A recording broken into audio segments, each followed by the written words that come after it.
Então, galera do sétimo ano, né? Galera aqui do sétimo ano, e vamos mais uma aula, né? Na aula de hoje a gente vai falar sobre esse tema, né? Que é as monarquias absolutistas, né? Então a gente vai compreender um pouco, né? Entender o que foi, né? Como se deu as monarquias absolutistas. E a gente vai estudar aqui, né? Então, as monarquias absolutistas, né? Para a gente fazer aqui só aqui um resumo, né? Da nossa aula de hoje, na Idade Média, né? Europeia, conheceu um grande avanço, né? Do poder real em relação às monarquias, né? No período medieval. Uma grande, né? Diferença entre os reis, né? Da Idade Média e os da Idade moderna, né? Residia no poder militar que eles, né, detinham, né? Ou seja, o rei medieval tinha seu próprio, né, exército, mas dependia do apoio, né, de seus nobres vassalos, né, para combater, né, inimigos extremos ou vassalos rebeldes, né? A partir do século XV, né, o exército dos reis aumentou e se fortaleceu. Eles, né, passaram, né, a contra-atacar, né, cavalheiros profissionais, né, contra-atacar cavaleiros profissionais e a recrutar, né, camponeses, né, para a infantaria.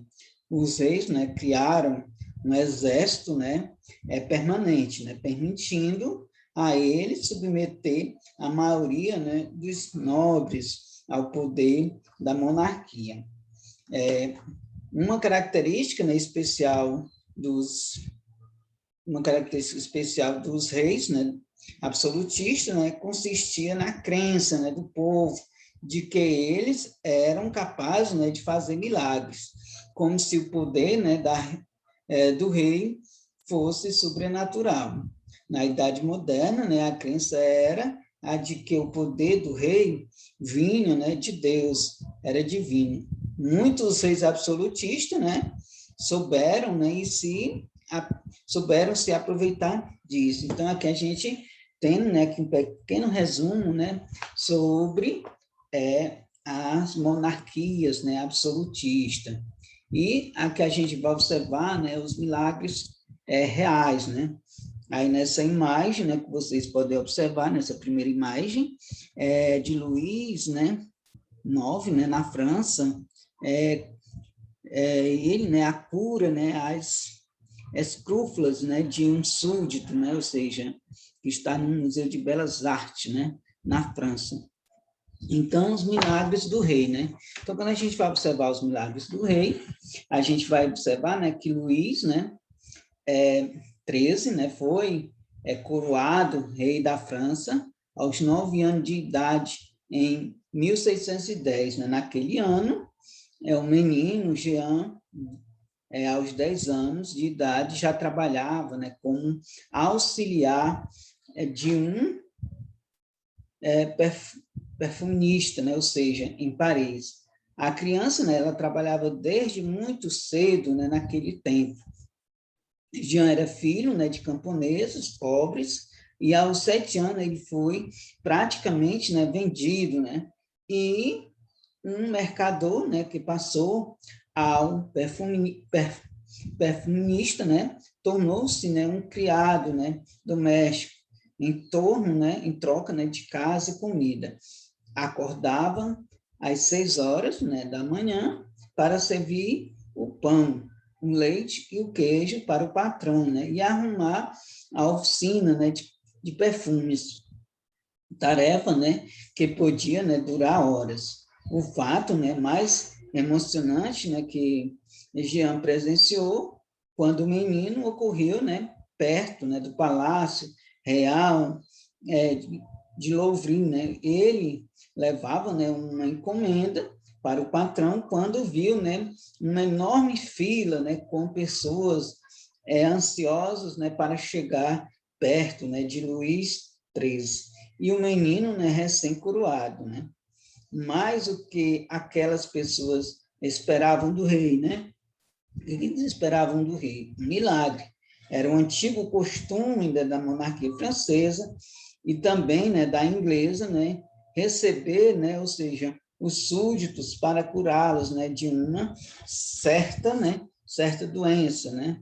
Então aqui, né, o que eles esperavam do rei, né? Isso esperava um milagre, né? Como era o costume deles, né, da época, relacionado a essa questão, né, dos reis. E por quê, né? Porque os reis, né, eram tão poderosos, né? Por que os reis eram tão poderosos? Luís, né, XIV, né, filho de Luís XIII, né, também recebeu, né, milhares de súditos, né, doentes, para curá-los, né? Com o seu toque, né, mágico, ele foi, né, o mais importante, né, rei francês de todos os tempos, né? Perguntado, né, em certa ocasião sobre o que era, né, o Estado, né, Luís XIV, né, teria respondido: o Estado sou eu. Como um rei, né, chegou a dizer que a monarquia era ele mesmo, né, ou seja, a monarquia era, né, um tipo, né, de governo que se confundia, né, com a pessoa do rei. Antes de tudo, os reis, né, da Idade Moderna, né, chefiavam monarquias, regime em que o poder era vitalício, ou seja, hereditário. O rei só deixava o poder quando morria, né, ou quando se constatava, né, uma doença grave, né, que o impedia de governar ou quando, né, abdicava, né, do poder. Assim, né, era na Idade Média, moderna. Aí permanece, né, nas monarquias de hoje, né, caso Inglaterra, né, Holanda e Espanha, por exemplo. Quando deixaram, né, o trono, os reis são sucedidos, né, pelo filho mais velho, né, ou seja, como na França, na Espanha, né, em alguns reinos, a filha mais velha, né, pode assumir o poder como rainha. Então, aqui a gente observa, né, que como era, por que os reis eram, né, tão poderosos, né? Aí nessa imagem, né, vocês observam a imagem de Luís XIV, né, em visita, ele nessa imagem de Luís XIV, ele em visita, né, ou seja, aí funcionário financiado, né, por ele sob influência, né, do seu ministro, né?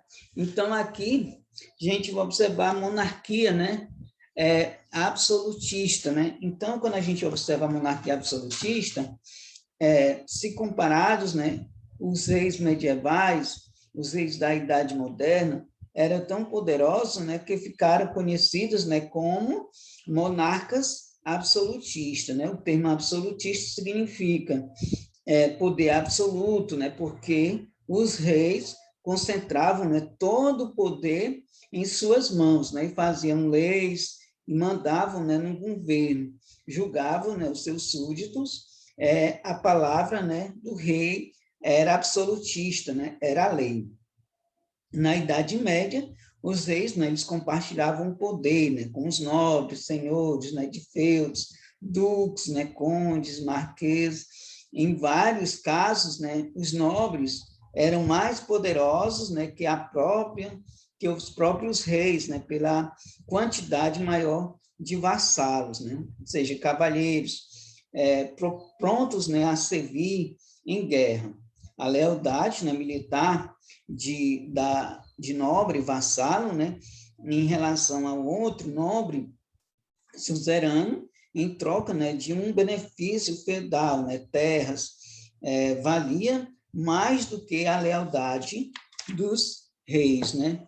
Então é que a gente vai observar e quem, né, apoiava os reis, né? Na Baixa Idade Média, né, diversos reis, né, negociavam, né, com nobreza, né? Um novo acordo de governo, por meio dele, os nobres, eles continuavam, né, a comandar seus domínios rurais, mas deveriam aceitar o poder soberano do rei. Todos temiam, né, possíveis revoltas camponesas, enfraquecida pelas reformas protestantes, né, como a gente já estudou anteriormente, a Igreja Católica apoiou, né, as monarquias leais a ela, mas pagou, né, um grande preço, né, ao perceber que os reis passaram, né, a se intrometer nos assuntos, né, eclesiásticos. Em países, né, que adoram, né, que adotaram, né, o protestantismo, as igrejas protestantes também, né, se aliaram ao Estado, né? Na Holanda, por exemplo, os calvinistas, né, apoiaram a independência, né, a independência política do país, né? Ou seja, quanto aos camponeses em toda a Europa, né, continuaram como antes, ou seja, trabalhavam a terra, né, geralmente como servos, né, ou seja, pagando impostos à nobreza, né, ao clero e ao rei, né? Entretanto, né, a principal razão da crescente força, né, dos reis foi o enriquecimento, né, das monarquias. Desde o final da Baixa Idade Média, vários reis, né, se aproximaram dos grandes mercadores que formavam, né, a chamada burguesia comercial. Em troca, né, de empréstimo em dinheiro, né, os mercadores recebiam, né, a autorização para comercializar seus produtos. Então, aqui a gente pode entender, né, um pouco sobre o poder dos reis. E a Espanha, né, e seu império, né, que nessa imagem, né, nessas imagens a gente vai observar Felipe II, né, governou um império colonial que incluía, né, regiões da América, né, da Ásia e da África, né, Na imagem, o rei Felipe II, né, da Espanha, né, ou seja, está no Museu de Arte de Cincinnati, né, nos Estados Unidos. E essa outra imagem, né, que a gente pode observar também é a invencível, né, armada, né, ou seja, espanhola, né, ao largo da costa da Inglaterra, em julho de 1588, né, gravura de Franz, né, Humberg, né, ou seja, do século XVI, né, de uma coleção particular, né. Mas a Espanha, né, e seu império marítimo, né, que a gente pode entender, né? E Filipe II, né, foi o mais poderoso, né, monarca europeu no século XVI, né? Reinou por mais de 40 anos, de 1556 a 1598. Seu pai, Carlos V, né, imperador do Sacro Império Romano, né, germânico, já era, né, muito poderoso. Reinava, né, sobre os domínios que incluíam a Espanha, os Países Baixos, né, além de alguns territórios germânicos e italianos, né. Foi também durante seu reinado que os espanhóis, né, conquistaram os grandes impérios indígenas, né, na América. Filipe II não herdou todo o império do pai, né, mas recebeu um enorme legado, né, além dos Países Baixos, herdou a Espanha e suas colônias na América, né, ricas em ouro e prata. E é verdade, né, que a Espanha de Filipe II, né, ela perdeu, né, uma parte, né, dos Países Baixos que sob a liderança, né, holandesa revoltaram-se contra o rei. Em compensação, em 1580, Filipe II se tornou rei de Portugal, né, incluindo o Império Marítimo, né, português, Brasil, né, e parte, né, da Ásia. Então, aqui é um pouco, né, do entendimento, né, sobre o Império Marítimo, né, francês, né, ou seja, como a gente pode observar aqui. E aqui a gente vai observar há um pouco, né, da intolerância, né, religiosa. Então, aqui nessa imagem, né, a gente pode observar, né, aqui que são os condenados, né, à morte, né, pela Inquisição, que eram queimados, né, em praça pública, né? Essa aqui é uma gravura do século XVI. Então, aqui a gente pode observar nessa imagem, né, que são os condenados à morte, né, pela Inquisição, eles são queimados. Então, quando a gente observa, né, a intolerância, né, católica, a gente vai observar que Felipe II também, né, ficou conhecido por sua fé religiosa, não porque seus súditos, né, acreditavam que ele fizesse milagres, né, como acontecia na França e na Inglaterra, mas porque era, né, devoto e defensor incansável, né, da Igreja Católica. O rei espanhol manteve firme, né, a política inaugurada por seus avós, Fernando e Isabel, o que tinham, né, criado a Inquisição espanhola e se empenhou, né, na perseguição aos judeus, mas além deles também, né, os protestantes, né, e os mouriscos, né, foram perseguidos. A centralização monárquica, né, espanhola se apoiou, né, na unidade católica. Os súditos, né, do rei não tinham muitas opções, né, praticavam o catolicismo ou corriam, né, o risco, né, de serem submetidos, né, à Inquisição. E a Inquisição contra o judaísmo, né, o que era, né? Então, a Península Ibérica, ela concentrava, né, o maior número de judeus da Europa Ocidental no final do século XIV, né? Muitos padres acusaram, né, os judeus de serem, né, os culpados por epidemias mortais, né, entre elas a peste negra. Comunidades, né, inteiras de judeus se converteram ao cristianismo para fugir, né, das perseguições, né, permanecendo, né, nas regiões onde vivia. Eles foram, né, chamados, né, de cristãos novos. No entanto, após a união, né, das coroas de Aragão, né, e Castela, né, em 1469, o rei Fernando e a rainha Isabel passaram, né, a utilizar a fé católica como um símbolo, né, de identidade política, da unificação de seus reinos, né, e instalaram a Inquisição em 1478 e queimados, né, pela Inquisição. Então, a Inquisição era um tribunal eclesiástico, né, ou seja, subordinado a um papa, encarregado, né, de julgar pessoas acusadas de cometer heresias. Esse tribunal já existia, né, desde a Idade Média, mas foi criado também em alguns reinos, principalmente na Espanha e em Portugal. A Inquisição espanhola, embora, né, apoiada pelo Papa, tinha certas autonomias, né, perseguiam as pessoas, né, tidas como hereges, né, ou seja, considerando mais perigosos os descendentes, né, de judeus convertidos, né, que mantinham a fé judaica em segredo. Muitos condenados foram, né, executados na fogueira, né, e em cerimônias chamadas auto de fé.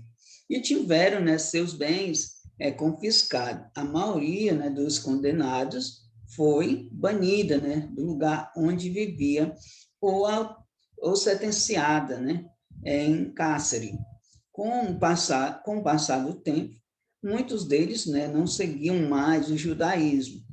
Outros confessaram, né, as acusações sobre tortura, um método, né, de interrogatório usado, né, por toda a justiça penal na época. Então, aqui a gente pode observar como era nessa questão da Inquisição, né, ou seja, como eram queimados, né, os julgamentos. E aqui a gente vai observar, né, na Inglaterra, né, um rei desafia o Papa. Então, como é que o rei desafiou, né, o Papa na Inglaterra, né? Ou seja, a história, né, da monarquia inglesa é marcada, né, por lendas interessantes, entre elas a do rei Arthur, né? Mas foi um rei de verdade. Henrique VIII, né, que reinou de 1509 a 1547, que a fortaleceu. Na Inglaterra, a Magna Carta, né, assinada em 1215, limitava, né, o poder real. Essa lei estabelecia que o rei devia ouvir, né, os representantes da nobreza, do clero e do povo antes de tomar decisões importantes, como declarar guerra ou decretar novos impostos. Os representantes se reuniram em uma assembleia, né, chamada parlamento. Henrique VIII desprezou, né, o parlamento durante todo o seu reinado, reforçou o exército real e os cofres, né, da monarquia por meio, né, de pesados impostos. A nobreza inglesa, ela encolheu, né, e aceitou o poder absoluto do rei. Afinal, não era ela quem pagava, né, os impostos, mas sim a burguesia mercantil e os camponeses. Né?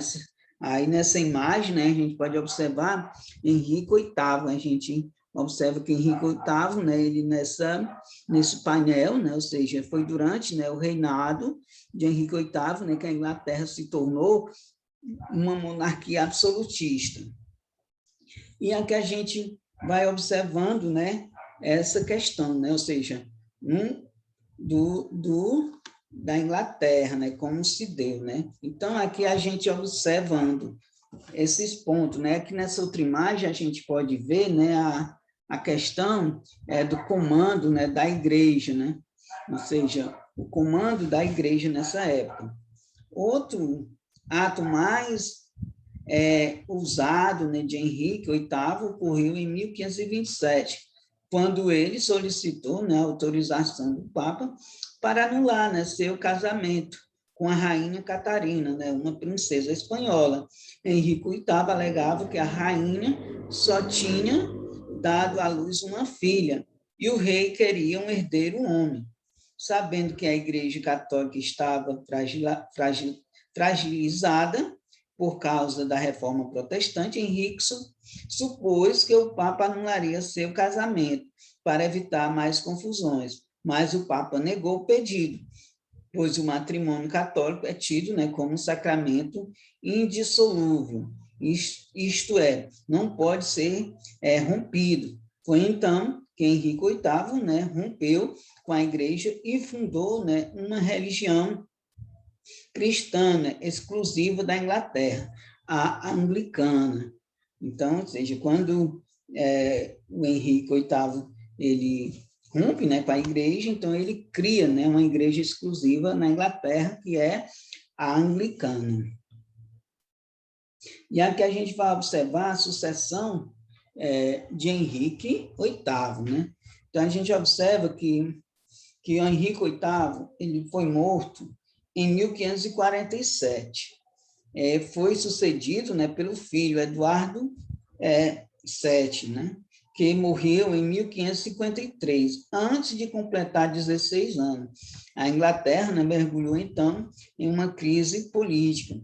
Sob o trono, né, Maria, filha de Catarina de Aragão, primeira esposa de Henrique VIII, católica, né, como a mãe, Maria perseguiu, né, os anglicanos e puritanos, né, ficou conhecida como Maria a Sanguinária, né, ou seja, mas o seu reinado foi curto. Ela morreu de câncer em 1558 e foi sucedida por Elizabeth I, filha de Ana Bolena. Né? Elizabeth consolidou, né, o absolutismo inglês, reinou, né, por 45 anos, de 1558 a 1603, e recuperou, né, a Inglaterra, a Igreja Anglicana, reforçou a coroa e ordenou, né, o início da expansão marítima, né, dos ingleses. E aqui a gente vai observar, né, a França, o rei diz, né, o Estado sou eu. Aqui a gente vai observar, né, quem foi o rei, né, que diz, né, o Estado sou eu. Então, a reforma, né, protestante também afetou a monarquia francesa, mas enquanto na Inglaterra ela estimulou, né, o poder real. Na França, a reforma retardou, né, o absolutismo. O rei mergulhou em disputas, né, religiosas entre católicos e protestantes, né? O reino dividido, né, o poder real enfraquecido e a vontade real, né? Então, aqui na vontade real, a gente vai observar que no século XVI, durante o reinado de Francisco I, que governou, né, de 1515 a 1547, a monarquia francesa, né, ganhou força. Foi ele, né, quem fez a nobreza render-se, né, ao poder real. Seus decretos, né, começavam dizendo: por ser esta a minha vontade. Ou seja, né, a expressão que indica, né, que a vontade do rei inspirava as leis. Francisco também, primeiro, dominou, né, o clero, mas não rompeu com a Igreja Católica, né, instituiu o glicanismo, o direito, né, de os reis indicarem, né, os bispos, né, da França ao Papa.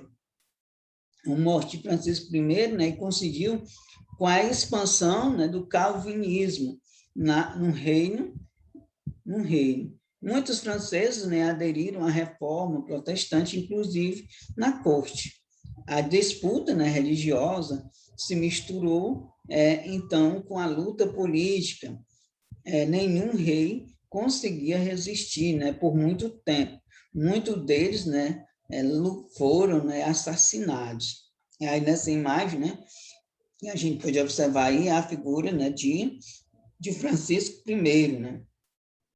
Está no Museu de Louvre, né, na França, em Paris, na França. E aqui a gente vai observar Luís, no século Luís XIV, né, o rei Sol, né? Aí a gente observa aí na imagem, né, ou seja, Luís XIV, né, ou seja, ele retratado aqui, né, aos 103 anos de idade. Foi entre, né, todos os monarcas europeus, o soberano, né, que mais promoveu a própria imagem, né, atribuiu-se a ela, né, a frase: o Estado sou eu. E essa imagem, né, ou seja, dele, né, essa outra imagem, né, que a gente observa do lado é as perspectivas, né, do palácio jardins, né, e parques de Versalhes, essa imagem, né, que a gente está observando aí, né, ele promoveu a corte, né, Luís XIV, ele promoveu a corte da francesa, né, no palácio, em Paris, né, para um novo palácio, né, localizado em Versalhes, né, perto da capital. Versalhes, né, se tornou um modelo, né, de corte absolutista, né, copiado por vários reinos europeus. Então, o Luís XIV, né, ele coloca o rei Sol, né? Então, ele diz, né, no reinado de Luís XIV, os nobres que ainda resistiam, né, à centralização monárquica foram derrotados de vez. Luís XIV estimulou, né, a economia, protegendo, né, a manufatura e aumentando a cobrança, né, de impostos. Com ele, né, no poder, o sistema judiciário, né, foi centralizado, ou seja, subordinado aos tribunais, à monarquia. Foi seu reinado que a França, né, consolidou como potência militar europeia.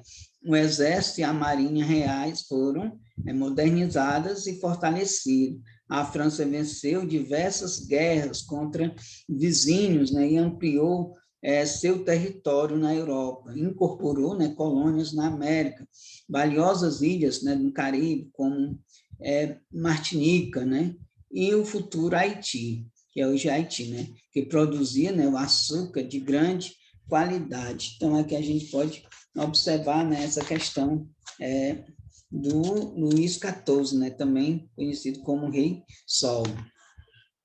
E aqui a gente vai ver, né, o reino que desafiou o rei, né? Então, aqui a gente vai observar o rei que desafiou o rei.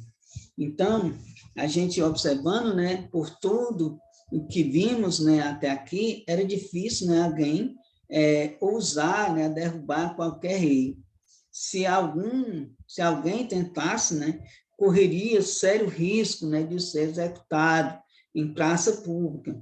Muitos opositores, né, foram decapitados, né, a golpes, né, de machado e encarcerados em masmorra, né, até morrer ou expulso, né, para sempre do reino. No entanto, né, houve um reino em que o soberano, né, foi desafiado e perdeu, né, a batalha. Aconteceu na Inglaterra na década de 1640, né? Por que a Inglaterra, né? E por que o século XII, né? Ou XVII? Há três respostas, né, para que se complementam, né? Então, a gente vai observar que a Inglaterra tinha mudado, né, muito desde o século XVI, né, com o início da produção manufatureira. Parte, né, da nobreza rural se aburguesou, né, e modificou o sistema de produção em suas propriedades, especialmente, né, com a criação de carneiros para a produção de lã, vendido, né, às manufaturas, né, a nobreza rural, denominada gentry, né, enriqueceu e se fortaleceu. Nas cidades ocorria a ascensão, né, dos burgueses, proprietários manufatureiros. O outro ponto é que o poder real na Inglaterra, especialmente desde a adoção da Magna Carta em 1215, tinha, né, alguns limites para declarar guerra ou instituir novos impostos, né, o rei deveria consultar o parlamento. No tempo, né, de Henrique VIII ou Elizabeth I, né, poucas vezes o parlamento foi convocado. E outro ponto é que boa parte da burguesia e do campesinato da Inglaterra, né, tinha, né, aderido ao puritanismo, né, uma doutrina que não condenava a riqueza material. Ao contrário, né, via ela um sinal de graça, né, divina. Fazia suas orações em pequenas congregações, né, lendo a Bíblia, né, e entoando cânticos de louvor a Jesus, né. Então, aqui a gente vai observar também Cromwell, né, o homem de ferro. Carlos I, né, confiando ser rei por vontade de Deus, convocou o parlamento, né, em 1640 para provocar, né, a instituição de novos impostos, né, com o parlamento negou a medida, o rei o dissolveu. A Inglaterra viu, então, muito próximo, né, de uma guerra civil. Um novo parlamento foi convocado para examinar outra vez as necessidades, né, financeiras da coroa, mas os parlamentos se revoltaram, né, e pregaram, né, a desobediência ao rei, considerando um tirano.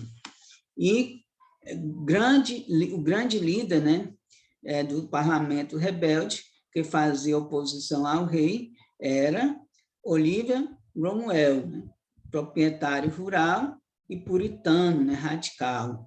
Os discursos dele, né, no parlamento eram radicais em relação ao rei, mas o rei não estava sozinho, né, contava com o apoio da nobreza mais antiga, e dos comerciantes, né, que viviam de favores reais, como o direito exclusivo, né, de vender ou comprar determinado mercadorias no reino ou no exterior. A guerra civil, né, se tornou inevitável, né, os grupos mais formaram, né, exército e que combateram, né, de 1641 a 1645. O rei saiu derrotado dessa guerra, né, e teve o destino trágico. E aqui a gente pode observar, né, as cabeças redondas, né, e realistas, né, nessa imagem aqui a gente observa, né, que são um exército engajado na Guerra Civil Inglesa, né, realista à direita, e Rudinês, né, à esquerda, né, ilustrado porém, né, ou seja, é uma coleção particular. Então, aqui a gente observa os dois exércitos, né, ou seja, os da Guerra Civil. Então, na Guerra Civil Inglesa, o exército parlamentar ficou conhecido, né, como cabeças redondas, porque seus soldados, né, tinham o cabelo, né, curto e se protegiam, né, com elmos, né, elmo que significa dizer armaduras com viseira, né, e crista, né, que protegia, né, a cabeça e o rosto, que contrastavam, né, com os chapéus e as longas, né, perucas, né, usadas pelos cavaleiros do Exército Real.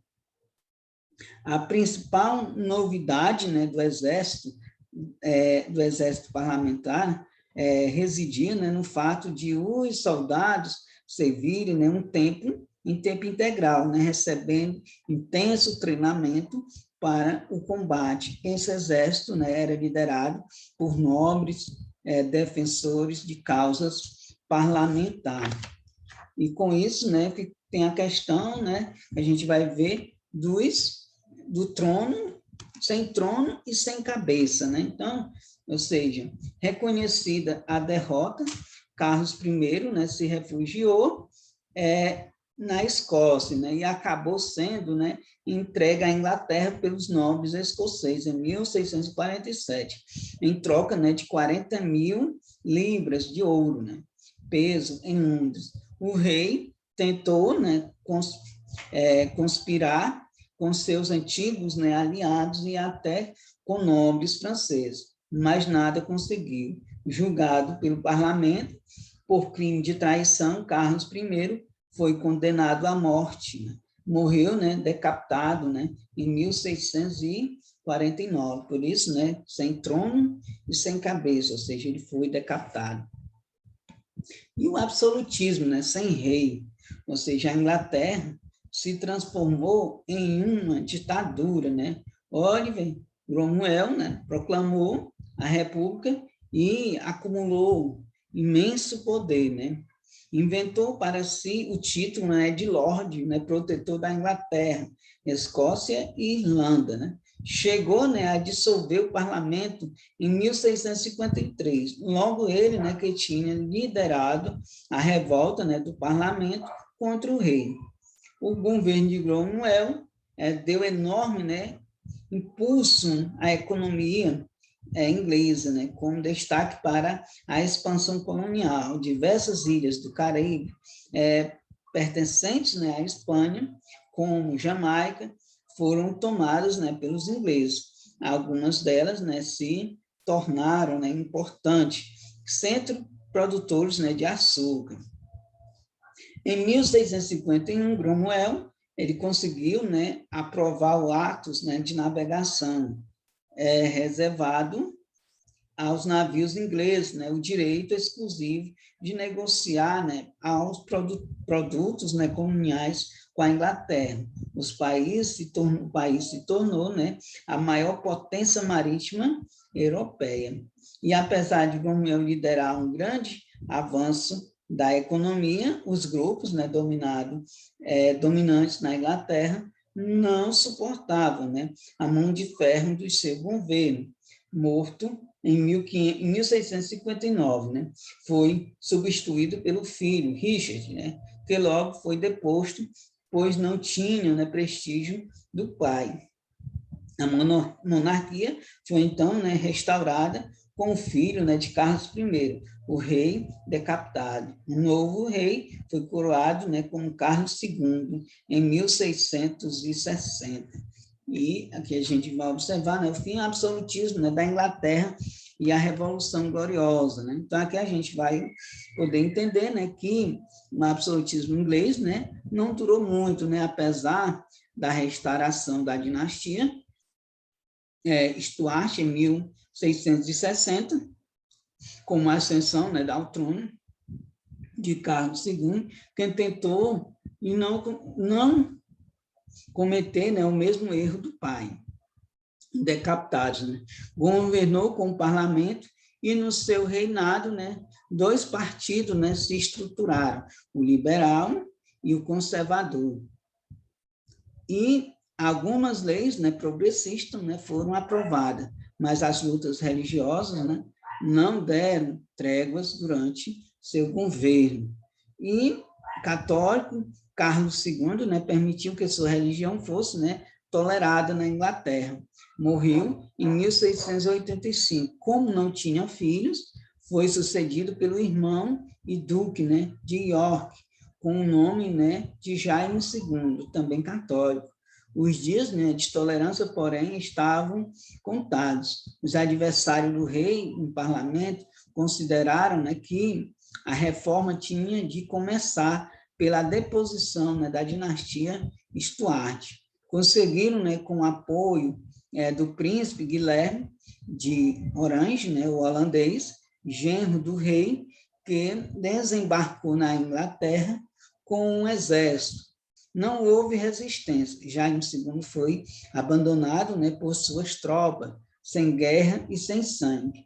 Guilherme de Orange, né, e sua mulher, Maria Stuart, né, filha de Jaime II, assumiram o trono e aceitaram, né, a Declaração de Direitos em 1689, né, que transferia o direito do governo ao parlamento. O fato ficou conhecido, né, como a Revolução Gloriosa. A partir de então, coube, né, ao primeiro-ministro a função de chefe do governo, o que ocorre até hoje. O absolutismo, né, foi reputado de vez na Inglaterra. Então, gente, galera do 7º ano, essa foi mais uma aula de história. Até a próxima.